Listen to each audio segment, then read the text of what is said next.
My name is Sasha, and at 35, I thought my 8 years as a relationship manager at a leading cloud provider made me indispensable to Tech Dynamics. That was until the CEO's son-in-law Bradley decided I was non-essential and fired me without warning. The next morning, their $211 million investor demo crashed spectacularly. I never sabotaged anything, but I knew exactly what would happen. Sometimes karma works faster than a server reboot. Drop a comment letting me know where you're watching from. Hit that like and subscribe button if you've ever been undervalued at work. Trust me, this corporate meltdown is one you won't want to miss. Being a relationship manager between a growing tech company and their cloud provider is much more than just answering phone calls and attending quarterly meetings. It's about understanding the intricate technical needs of both sides, anticipating problems before they arise, and maintaining relationships that keep everything running smoothly. For 8 years, that was my life, and I was damn good at it. Tech Dynamics wasn't always the mess it became. When I first started working with them as their dedicated relationship manager from CloudSphere, they were an exciting fintech startup with about 50 employees and big dreams. Their platform helped small businesses manage cash flow with sophisticated AI predictions and automated payment processing. The concept was innovative, and they were growing fast, doubling their user base every 6 months. The office culture initially felt magical. Everyone worked hard but genuinely seemed to enjoy each other's company. Thursday happy hours were legendary, with the entire team brainstorming ideas that would sometimes become actual features in the product. The engineering team was brilliant, collaborative, and open to suggestions. I remember feeling envious of their work environment compared to the more corporate structure at CloudSphere. Margaret Bennett, the CEO and founder, was the heart of Tech Dynamics, a former Wall Street executive who left to create something that would help the small businesses she grew up around in her hometown. Margaret had vision, technical knowledge, and people skills that inspired loyalty. She remembered everyone's names, asked about their families, and made each person feel valued. Her leadership style was the primary reason the company culture thrived. However, Margaret had one significant blind spot: family. She believed in keeping business in the family, often saying that you could trust blood more than credentials. This philosophy worked initially when her brother headed sales and did a fantastic job. But then came Bradley Thompson.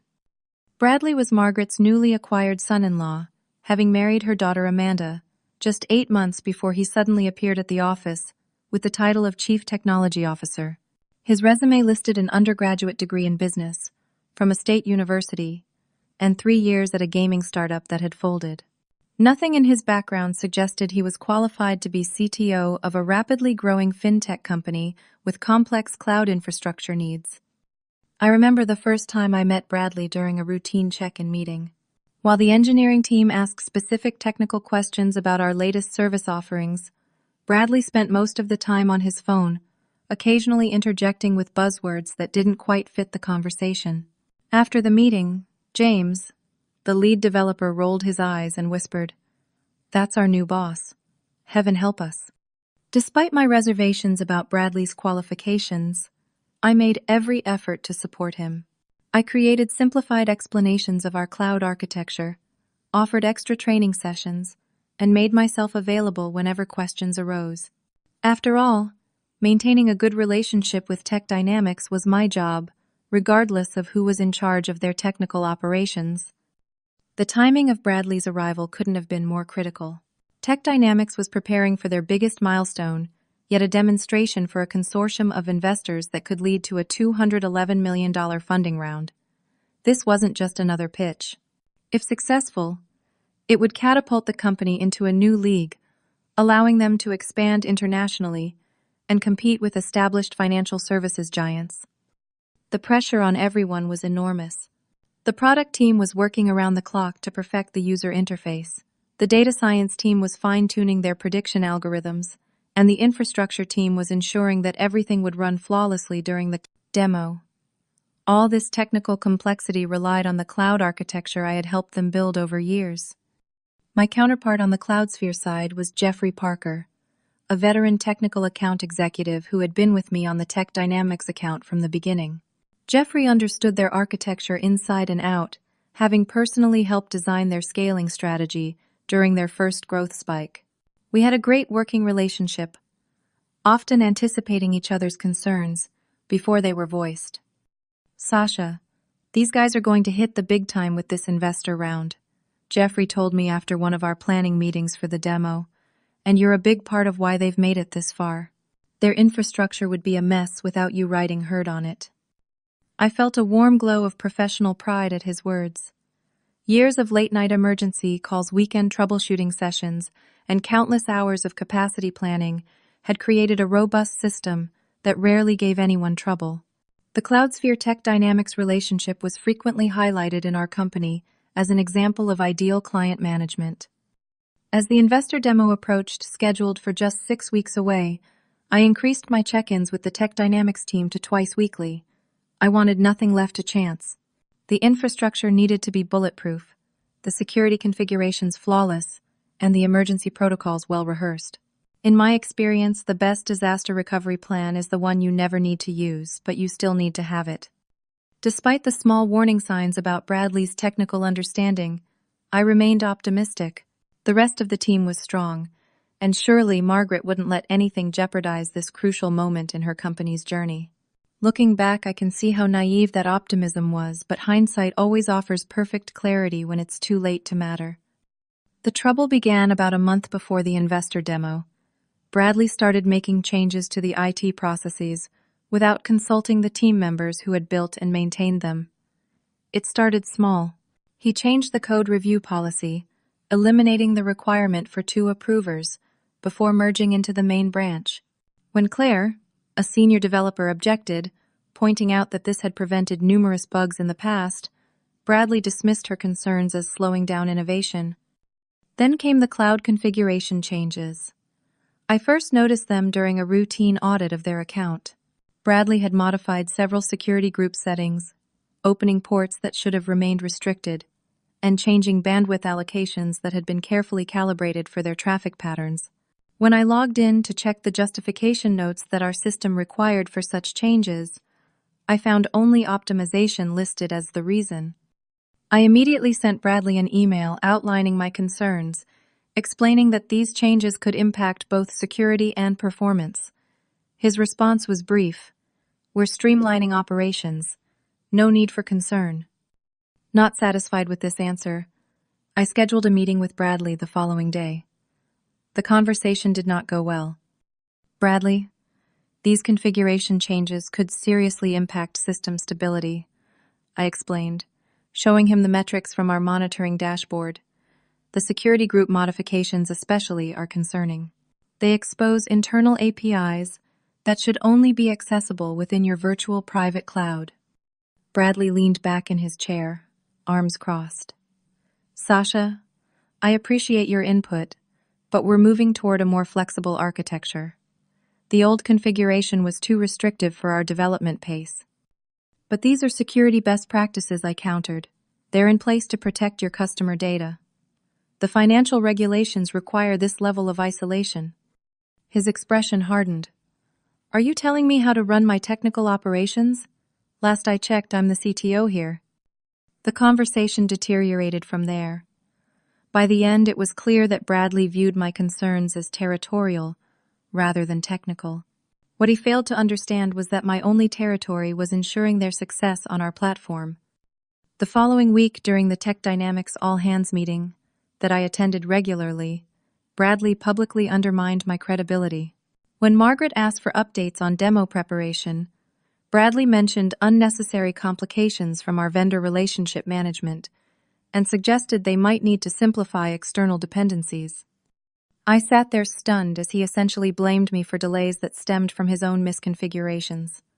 Several team members glanced my way with sympathetic expressions. After the meeting, Claire approached me.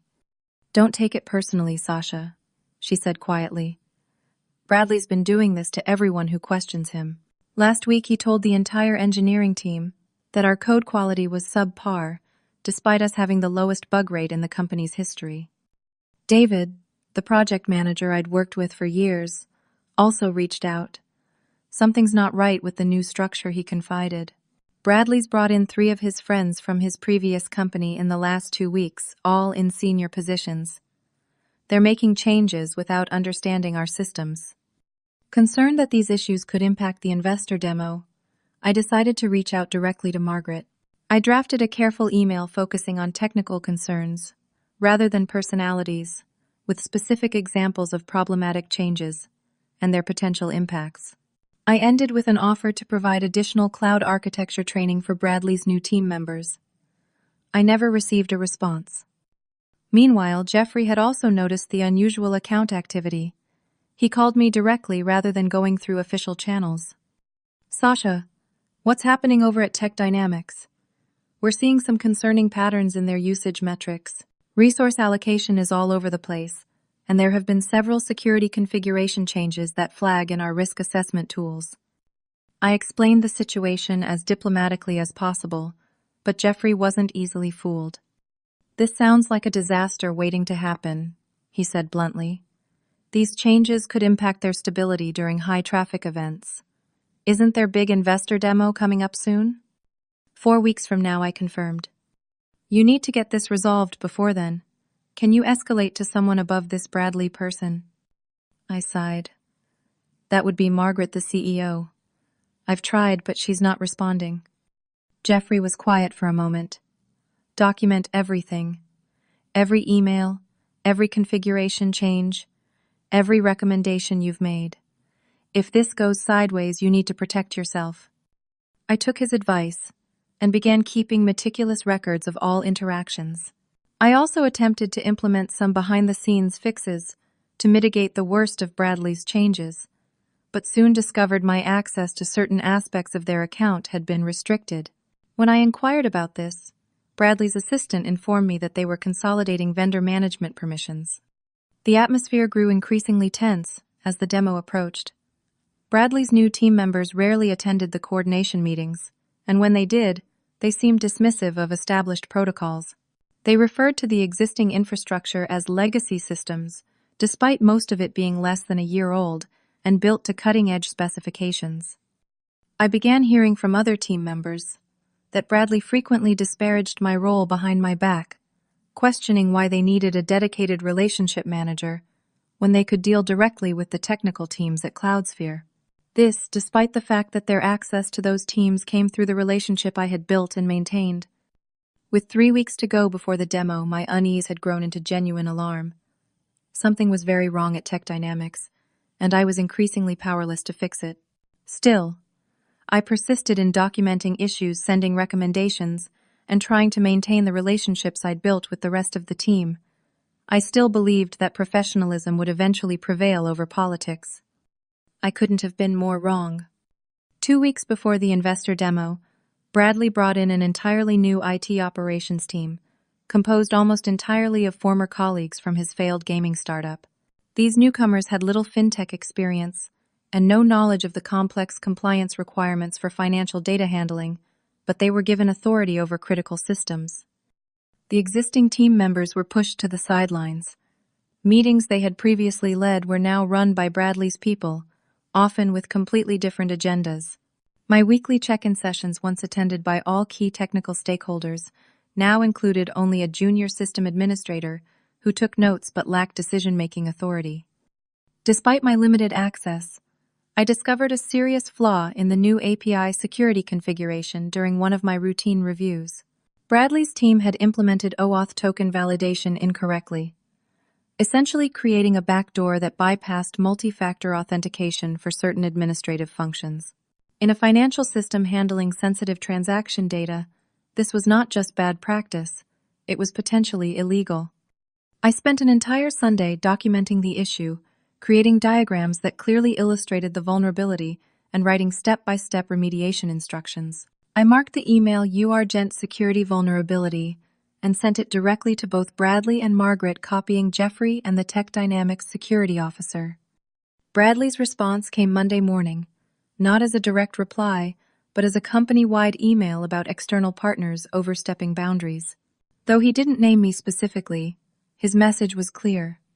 While we value vendor input, final decisions on our technical architecture rest with the Tech Dynamics engineering leadership. Recent attempts to dictate security implementations are unwelcome and disruptive to our workflow. Several team members forwarded me this email independently, each with their own expression of disbelief and support. Claire wrote, "This is insane. Your security assessment was spot on." David added, "Just so you know, many of us tried to raise the same concerns internally and were shut down." Determined to prevent a potential disaster, I requested a private meeting with Margaret. To my surprise, she agreed to see me the following day. I arrived with comprehensive documentation, including benchmarks showing the performance degradation resulting from recent changes and security scan results highlighting vulnerabilities. Margaret listened attentively as I presented my concerns, occasionally asking insightful questions that demonstrated her technical background. For a moment, I felt hopeful that she would intervene. "Sasha, I appreciate your thoroughness," she said when I finished. "I understand your concerns, and I'll discuss these issues with Bradley." "Margaret, the investor demo is now 10 days away," I emphasized. "Some of these problems will take at least a week to properly fix." She nodded, but I could see her resolve wavering. "Bradley has assured me that his team has a streamlined approach to the architecture that will be more impressive to investors.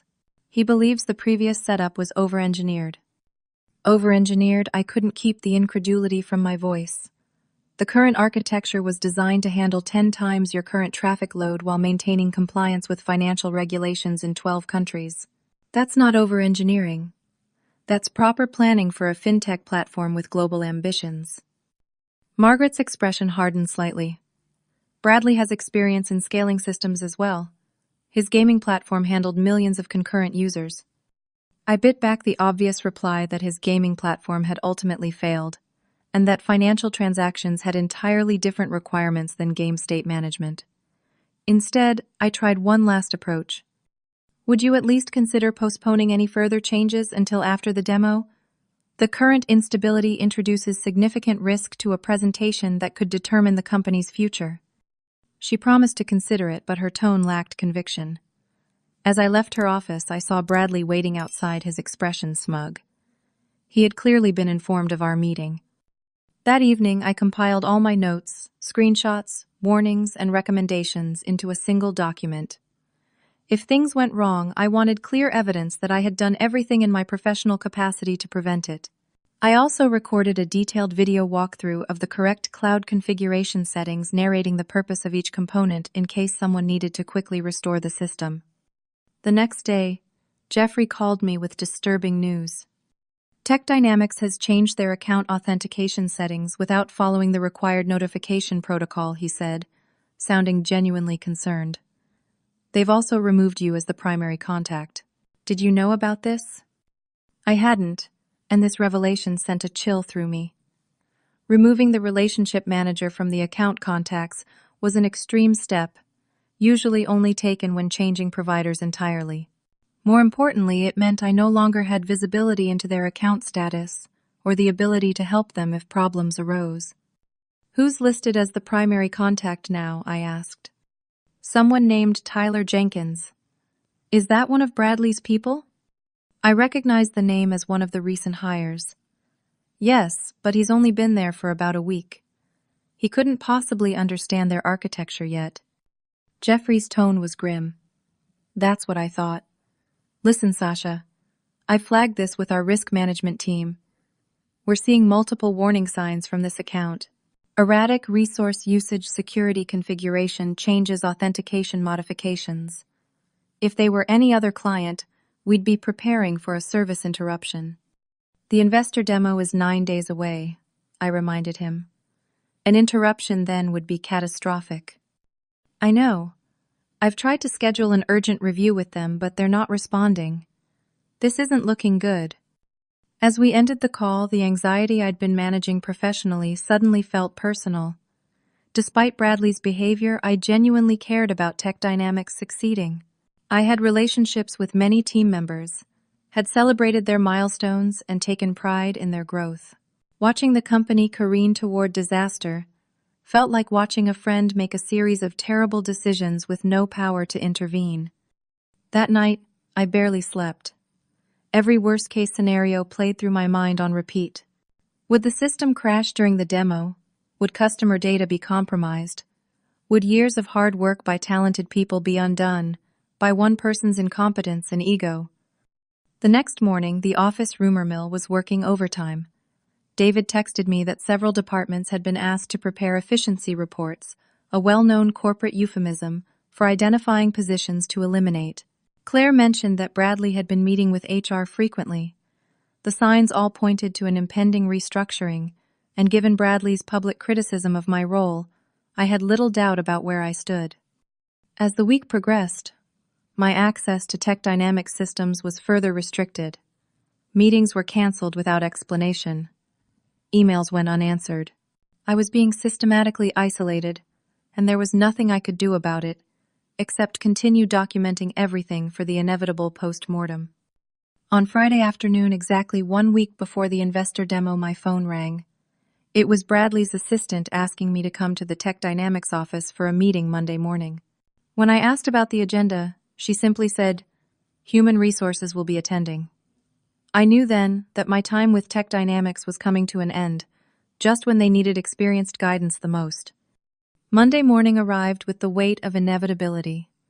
I dressed professionally, backed up all my Tech Dynamics documentation to my personal drive, and arrived at their office precisely at 9:30 as requested.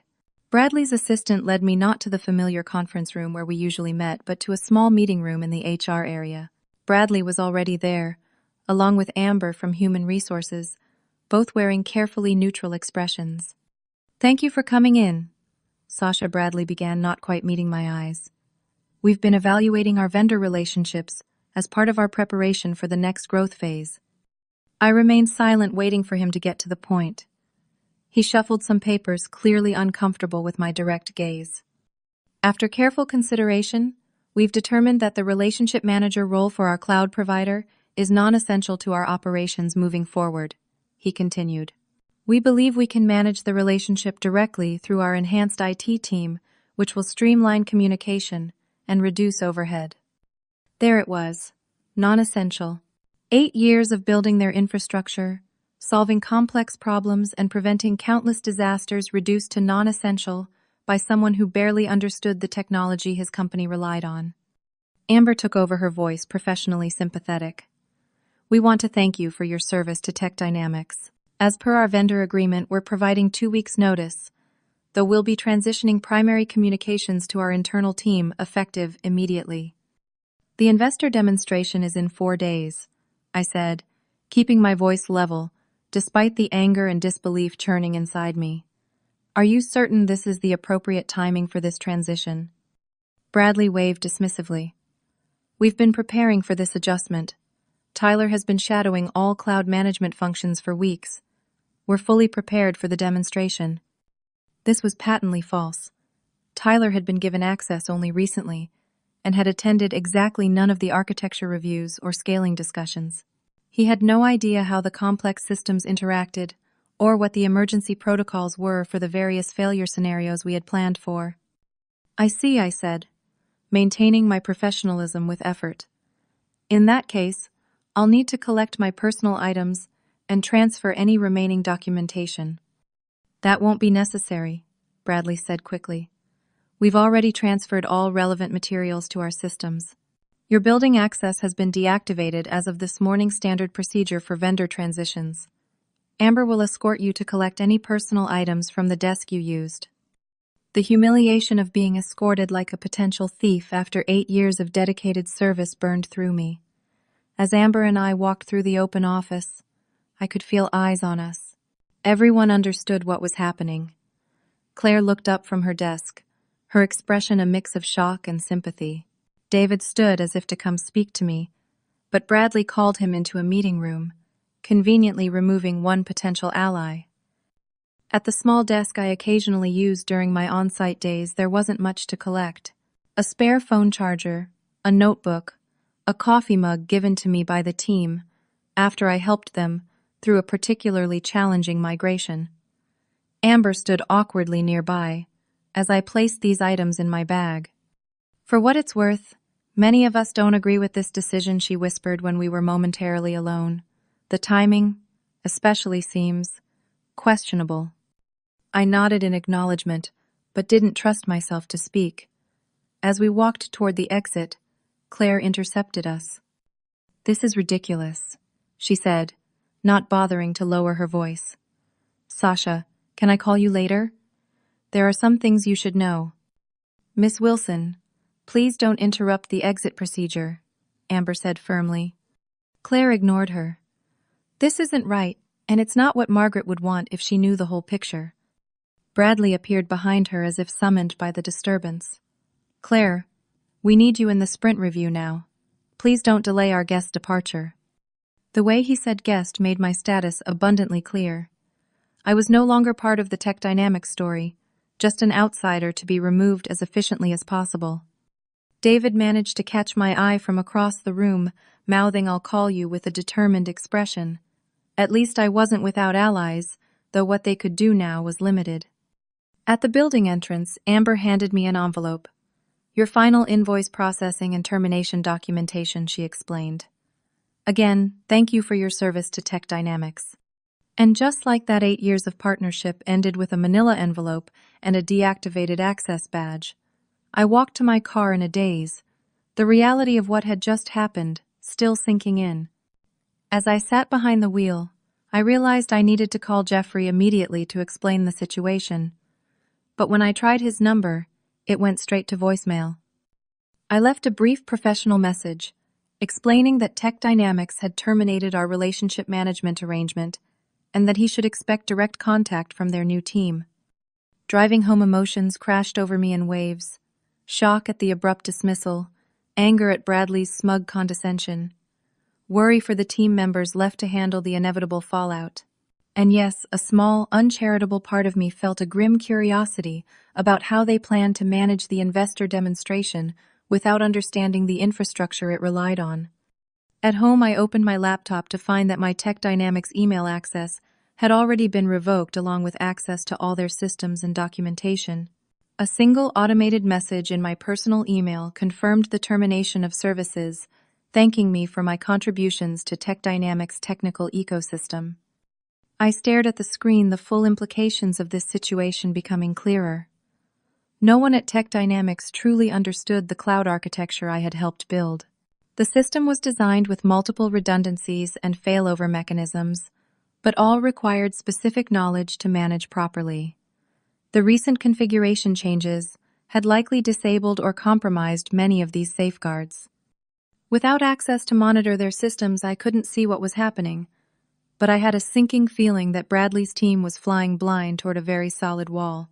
The investor demonstration would put unprecedented load on their infrastructure, while simultaneously showcasing their application to people looking specifically for flaws or weaknesses. For a moment, I considered reaching out to Margaret, directly bypassing Bradley, to warn her of the potential disaster ahead. But what would I say? That I hadn't already documented repeatedly, that her son-in-law was dangerously incompetent, that she had allowed personal relationships to cloud her usually impeccable judgment. She had made her choice when she allowed Bradley to push me out. I spent the evening updating my resume, half-heartedly browsing job listings, and trying to distract myself from thoughts of tomorrow's investor demonstration. Around midnight, my phone buzzed with a text from Claire. "Complete chaos here. Working until 2 a.m., trying to fix settings no one understands. Bradley insisting everything's fine while blaming cloud provider limitations for issues. Wish you were here to prove him wrong." I started to respond, then stopped myself. This wasn't my problem anymore. They had declared me non-essential, and now they would discover exactly what that meant. I turned off my phone and tried to sleep, though rest eluded me for most of the night. My alarm went off at 6:30 as usual the next morning, though I had no office to go to, no meetings to attend. Force of habit had me checking my phone immediately, where I found 17 text messages and 5 missed calls. Claire, David, and even some of the junior developers had been trying to reach me since before dawn. Claire's messages painted a clear picture. "Something's wrong with the cloud configuration. Nothing's connecting properly. Tyler says he can't find documentation for half the services. Bradley's telling everyone it's CloudSphere's fault. Says they changed something overnight. Margaret is freaking out. Investors arriving in 3 hours. Please call if you get this. David's messages were similarly urgent. System's been down since 4 a.m. Bradley claiming sabotage from the cloud provider. No one can figure out what's wrong. The error messages don't make sense to anyone. Is there any way you could advise off the record? This is going to be a catastrophe. I sat on the edge of my bed, conflicted. Part of me, the professional part that had always put client success first, wanted to help them fix this disaster. Another part, the human being who had been dismissed as non-essential and escorted from the building, thought they deserved exactly what was happening. While I was still deciding, my phone rang again. This time it was Jeffrey, and I answered immediately. Sasha, what the hell is happening at Tech Dynamics? They're claiming we sabotaged their account. I quickly explained yesterday's events, including my abrupt termination and Bradley's claim that they could manage the cloud relationship internally. Jeffrey groaned. That explains the chaos this morning. Their entire platform is down, and they've been calling our emergency line since 4:30, demanding immediate resolution. But here's the kicker. Their account is in payment delinquency status. They haven't paid their last 2 invoices, and the system automatically restricted some of their premium services last night. Let me guess, I said, including the enhanced capacity they'd need for the demo. Exactly. Plus, someone changed their authentication protocols without updating their application configurations, so none of their services can talk to each other properly. It's a perfect storm of mismanagement. And they're blaming Cloudsphere for all of it. Bradley Thompson personally accused us of deliberately sabotaging their platform to punish them for removing you as relationship manager. I've got the executive team breathing down my neck about this. These are serious accusations. I felt a surge of indignation. That's completely false. I had nothing to do with this, and neither did Cloudsphere. I know that Jeffrey assured me, but Tech Dynamics is a high-profile client, and these allegations are causing ripples. I've been trying to help them remotely, but they don't seem to understand our instructions. Is there any chance you could consult just for today? I know it's asking a lot after how they treated you. The request triggered conflicting emotions. Professional pride urged me to help fix the systems I had helped build. Wounded dignity resisted the idea of rescuing the people who had discarded me so carelessly. I'm sorry, Jeffrey, I said finally. I was terminated from that account. I no longer have access or authorization to assist with their systems. It would be inappropriate and potentially a security issue for me to intervene now. He sighed but didn't argue. I understand. For what it's worth, I think you're making the right call, professionally speaking. I'll head over there myself to try to sort this out in person. As we ended the call, another text came in from Claire. This one with an attached video. Thought you'd want to see this. Investors all arrive to a platform that won't load. Bradley still blaming the cloud provider. The short video showed the main conference room where about 20 people in business attire sat looking uncomfortable while Bradley gestured animatedly at a screen showing nothing but error messages. Margaret stood nearby, her usual confident demeanor, replaced by barely concealed panic. I watched with a strange detachment, like viewing a car accident in slow motion. This was exactly the scenario I had warned them about, repeatedly documented extensively, and tried to prevent. Now it was unfolding, exactly as I had feared. My phone buzzed with another incoming call, this time from a number I didn't recognize. Against my better judgment, I answered. Sasha, this is Amanda, Margaret's daughter. Bradley's wife, I realized. We had met briefly at company events, but never spoken directly. Yes, Amanda. What can I do for you? I kept my tone neutral. I know this is incredibly inappropriate, but we're in a desperate situation. Bradley won't admit it, but he's in over his head. The investors are threatening to walk out, and Mom is beside herself. Could you possibly help? Just tell us what to do to get the system back online for the demo? The naked desperation in her voice was almost enough to make me reconsider. Almost. I'm sorry, Amanda, but I was terminated from the account yesterday. I've been removed from all systems, and explicitly told that my services are non-essential. It would be unprofessional for me to intervene now. Please, she begged. I know Bradley can be difficult, but this funding round means everything to the company. So many people's jobs depend on this. Those people's jobs were in jeopardy the moment Bradley started dismantling security protocols and ignoring warnings. I replied, my voice firmer now. I documented every risk and provided clear recommendations, all of which were ignored or dismissed. This situation was preventable. She started to respond, but I heard commotion in the background, followed by Bradley's voice demanding to know who she was talking to. The call ended abruptly. An hour later, Claire texted again. Jeffrey from Cloudsphere just arrived. Bradley tried to block him from speaking to the investors, but Margaret overruled him. You won't believe what happened next. I waited, and within minutes she sent another message. Jeffrey told everyone that their account was suspended due to non-payment and that they'd removed their named account manager yesterday. Said restoring service would take hours without your expertise.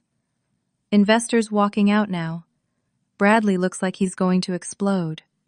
David added his own update shortly after. $211 million just walked out the door. Margaret took Bradley into her office. Security standing by. I think he's done. I set my phone down feeling a complex mix of emotions. Vindication certainly, but also sadness for the company and team members I had worked with for so long. They didn't deserve this outcome, even if Bradley absolutely did.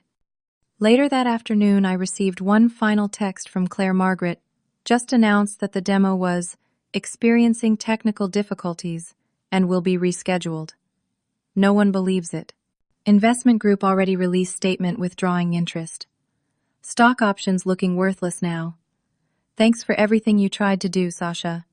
Many of us are updating our resumes tonight. I stared out my apartment window as the sun set, reflecting on how quickly 8 years of work could unravel. I hadn't sabotaged anything, hadn't needed to. Bradley had done that all by himself, with a potent mixture of arrogance and ignorance. And now an entire company was paying the price for one man's incompetence and another woman's blind spot. The day after the failed demonstration, I allowed myself to sleep in something I hadn't done in years. When I finally checked my phone around 9, I had a voicemail from Margaret Bennett herself. Sasha, this is Margaret. We need to talk. What happened yesterday was unacceptable. Bradley is no longer making technical decisions for Tech Dynamics. Please call me back as soon as possible. We need your help to fix this mess. I listened to the message twice, noting the strain in her voice. Margaret had always been composed even in crisis situations. Hearing her so clearly shaken was jarring. Part of me felt vindicated. Another part felt genuinely sad that it had come to this. Tech Dynamics had been a promising company with talented people and a product that actually helped small businesses. Now their future was in jeopardy because of poor leadership decisions. I waited until afternoon before returning Margaret's call, using the time to carefully consider what I wanted to say. When she answered, her relief was palpable. Sasha, thank you for calling back. I owe you an apology, a significant one. I'm listening, I said, keeping my tone professional. What happened with Bradley was inexcusable. I let personal relationships cloud my judgment and ignored clear warning signs. The decision to remove you was made without my full understanding of the situation. She paused. I've asked Bradley to resign his position. He's currently on administrative leave pending a board review. I appreciate the apology, Margaret, but it doesn't change what happened. I know, she said quietly. That's why I'm hoping you'll consider coming back to help us recover from this disaster. We can create a new arrangement. Better terms, more authority. Whatever you need. The offer was tempting from a purely professional standpoint. The systems were familiar, and I knew exactly what needed to be fixed. But something had fundamentally broken in our professional relationship. I'm sorry, Margaret, but I don't think that would be the right move for either of us. The trust has been damaged, and the company culture that allowed these decisions suggests deeper problems that won't be solved by bringing me back. She didn't argue, which surprised me. I understand. For what it's worth, I agree with your assessment. We have serious cultural issues to address. Bradley was a symptom, not the cause.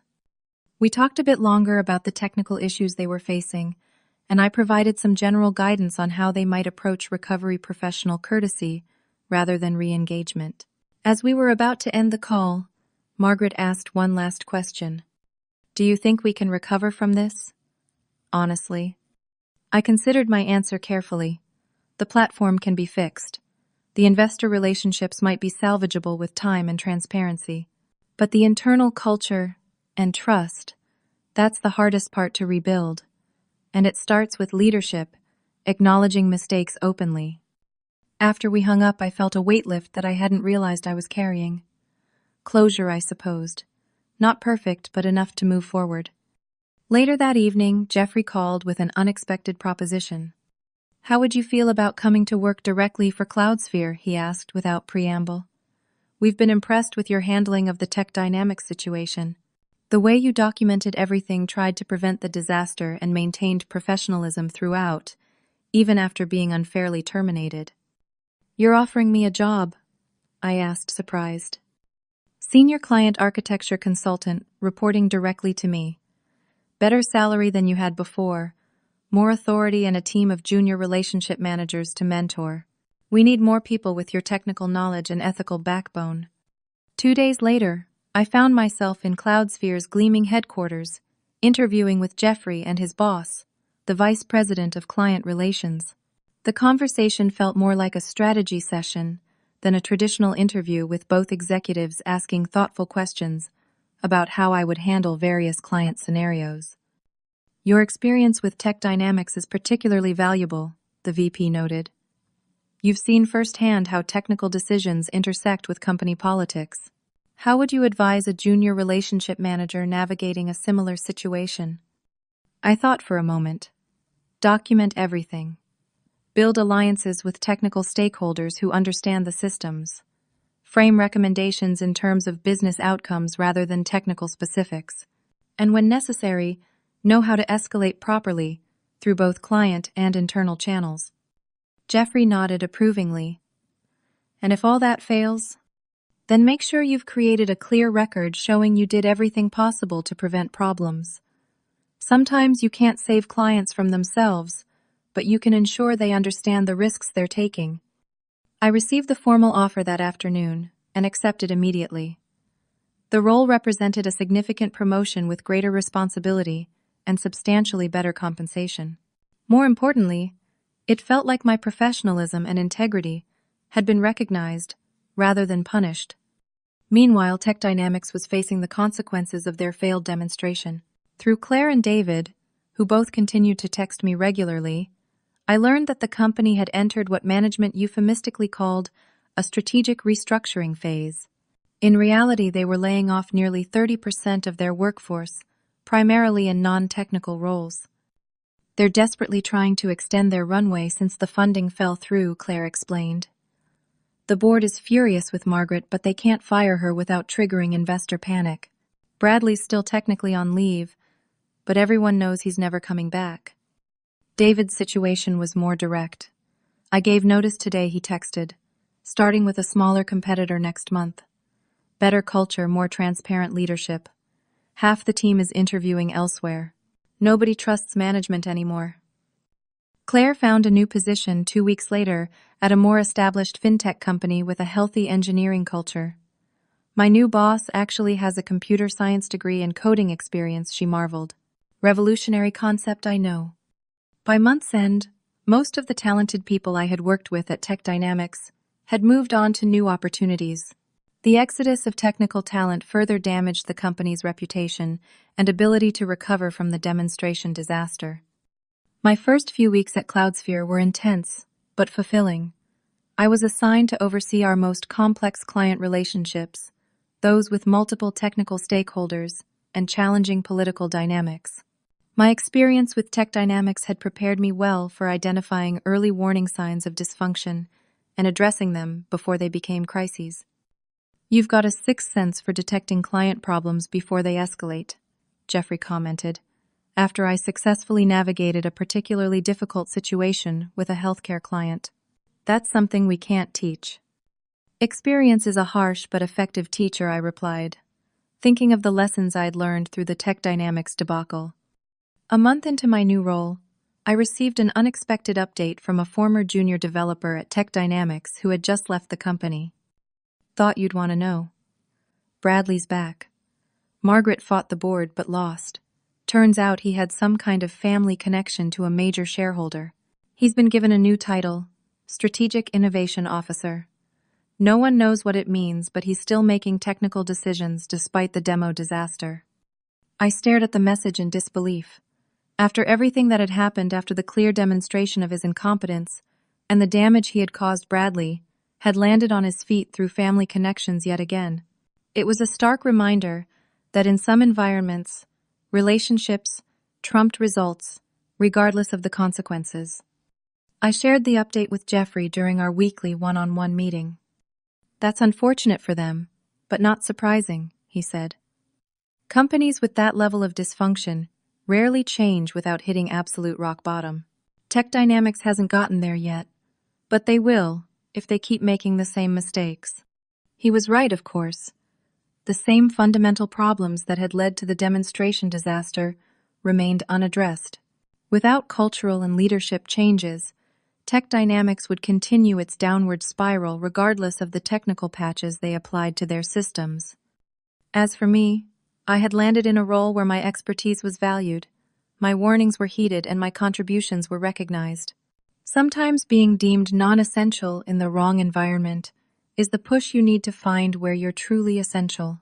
The disaster I had tried to prevent had ultimately opened a door to a better opportunity, one where professionalism and technical integrity actually mattered. In the months following the Tech Dynamics disaster and my transition to CloudSphere, I had plenty of time to process everything that had happened. Initially, I wrestled with complicated emotions. The humiliation of being escorted out of a building where I'd spent countless hours solving problems. The fury at Bradley's arrogance and Margaret's blind loyalty. The vindication when everything collapsed exactly as I had warned. And yes, a small human part of me felt satisfaction seeing Bradley's incompetence exposed so publicly. But dwelling on these feelings didn't help me grow or move forward. Gradually, I began to focus on healing and extracting valuable lessons from the experience. The first step was accepting that Tech Dynamics' failure wasn't my responsibility. I had done everything professionally possible to prevent the disaster. I had documented risks, provided solutions, and escalated concerns appropriately. What happened after my termination was the natural consequence of poor decisions made by others, not the result of any action or inaction on my part. This realization was surprisingly difficult to internalize. As technical professionals, we often tie our identity to the systems we help build and maintain. When those systems fail, even after we're no longer responsible for them, it can feel like a personal failure. Learning to separate my professional worth from Tech Dynamics' fate was crucial to my healing process. Working at CloudSphere provided a healthy environment to rebuild my confidence. My new colleagues respected my expertise, and my experiences at Tech Dynamics, rather than being a mark of failure, were viewed as valuable lessons that benefited our entire team. I began mentoring junior relationship managers, teaching them how to navigate complex client politics while maintaining technical integrity. One of the most important lessons I shared was about communication in technical roles. Technical expertise alone isn't enough when systems intersect with human organizations. You must be able to translate complex technical concerns into business impact language that resonates with decision-makers at all levels. Documentation isn't just about technical specifications. It's about creating a clear record of decisions, warnings, and recommendations that anyone can understand. Another critical lesson was about the dangers of nepotism and unchecked authority in technical environments. When leadership positions are filled based on relationships rather than qualifications, the entire organization becomes vulnerable. Technical systems don't care about family connections or friendship history. They fail when mismanaged, regardless of who's in charge. This lesson became part of how I evaluated potential client relationships in my new role. When meeting with prospective clients, I learned to watch for signs of dysfunction in their technical leadership structure. Were decisions made based on evidence and expertise or personal relationships? Did technical teams have appropriate authority to raise concerns? These indicators often predicted whether a client relationship would be productive or problematic. My personal growth wasn't limited to professional insights. The experience taught me about my own worth and the importance of environments that value expertise. Being labeled non-essential by someone unqualified to make that assessment had initially been painful. With time, I recognized it as a reflection of their limitations, not mine. True value isn't determined by those who fail to understand your contribution, but by the tangible impact of your work and the recognition of those who genuinely comprehend its significance.